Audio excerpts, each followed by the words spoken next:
تعالوا يا جماعة بقى نفتح على الفسيخ مع بعض. طبعا انا خللت اصلا فسيخ، وعايزة اقول لكم ان انا بعد ما خللت وخلصت وفنشت وعملت كل حاجة، اكتشفت اصلا ان الفيديو ما تصورش. فيلا نفتح بقى مع بعض الاول مرة في التاريخ اخلل فسيخ او اعمل حاجة زي كده. فمش عارفة والله العظيم، انا حاسة ان هي مستنية مثلا نتيجة الثانوي العام. تعالوا بقى نفتح على الفسيخ كده مع بعض. انا كل ما افتح فيديو الاقي ناس بتخلي الفسيخ، بتفتح على فسيخ، بتاكل فسيخ. فيلا بقى الناس كلت وخلصت، نبتدي احنا بقى. انا هنا ببتدي افتح على الفسيخ كده وشنط كتير بقى يا جماعة، شنط كتير كده مش قادرة اقول لكم. بس الصراحة النتيجة بالنسبة لنا كانت يعني غريبة جدا جدا ومفاجأة جدا جدا بالنسبة لي. يعني انا عمري في حياتي ما كنت متوقعة ان انا اول مرة اعمل حاجة زي كده هتطلع بالنتيجة دي. وكمان يعني انا اللي استغربته اكتر واكتر ان الفسيخ ملوش ريحة نفاذة زي اللي احنا بنسمع عنها، او زي الفسيخ اللي انا اكلته قبل كده يعني او شفته قبل كده. انا الصراحة ليا تجربة واحدة مع الفسيخ، واحدة بس اكلته مرة واحدة في حياتي، والصراحة كانت تجربة حلوة قوي. يعني انا ما حسيتش في الفسيخ باي ريحة نفاذة او اي حاجة وحشة، وكان نضيف جدا وكان طعمه حلو قوي. واعتقد المرة دي اصلا انا كنت صغيرة فيها يعني، بس فاكرة طعمه كويس قوي. بس الصراحة من كتر الفيديوهات اللي انا بشوفها كده اتحمست قوي ان انا اعمل تجربة زي كده، ان اخلي فيها الفسيخ. وهنا بقى انا هبتدي انضفه معاكم، هبتدي اشيل القشر كده من عليه، وهبتدي بقى اقطع الراس بتاعته.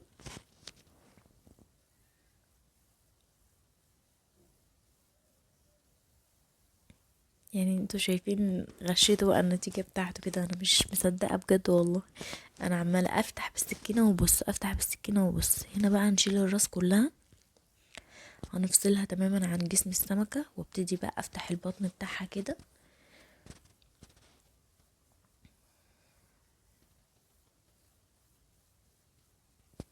انا هنا بعد ما فتحت البطن بتاعها، انا فعلا حسيت ان هي فيها سمنة بجد والله العظيم.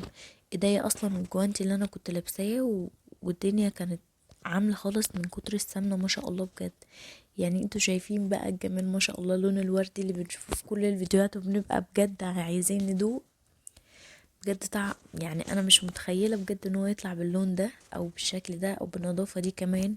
يعني ريحته مش وحشة خالص. يعني هو ليه ريحة بس مش الريحة الاوفر اللي احنا بنسمع عنها للفسيخ، وريحته حلوة قوي. يعني بجد الطريقة دي عجبتني جدا الصراحة. وشكله بجد بيتكلم عن نفسه في منتهى ما شاء الله يعني، ومزبت كده وطعمه تحفة بجد. انا مش مصدقه والله. يعني انتوا شايفين بقى، شايفين الجمال ده؟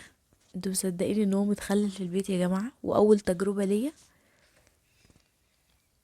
ما شاء الله بجد. يعني نبتدي بقى نفصل السلسلة كده يعني. طبعا السلسلة خرجت بكل سهولة. وعايزة اقول لكم كمان ان الفسيخ ده قعد 6 ايام بس والله. يعني انا ما قعدتوش اكتر من كده. انا كنت متخيلة وانا بفتح عليه ان هو مش مستوي تماما، لان حجم السمكة ما شاء الله. انا كنت مخللة سمكتين حجمهم كانوا تقريبا الاتنين كيلو 800 جرام. يعني السمكة فيهم حوالي كيلو الا ربع. سمكة ما شاء الله يعني كبيرة ومليانة. انا عمري ما كنت متخيلة ان هو في الوقت ده كده استوى. شايفين بقى ما شاء الله يعني الفص طلع قد ايه، ما شاء الله بجد يعني. هي مش عايزة الا عصرة الليمونة وبجد يعني. بجد والله انا زعلانة اوي ان الفيديو ما تصورش اصلا يعني، وانا بخلله عشان كنت وريتكم قد ايه والله، وكان سهل معايا وتخلل بكل سهولة. وما شاء الله النتيجة كانت مبهرة اوي بالنسبة لي، والنتيجة يعني فاقت كل توقعاتي. انا الصراحة كنت متوقعة ان هي اول مرة هيطلع فيه شوية حاجات كده، تريكات كده غريبة وكده. بس الصراحة النتيجة كانت مرضية قوي بالنسبة لي، وشكله بيتكلم عن نفسه يعني. ولو عجبكم الفيديو ياريت اشتراك وتفعيل الجرس ولايك للفيديو عشان يوصل لأكبر عدد من الناس. مع السلامة.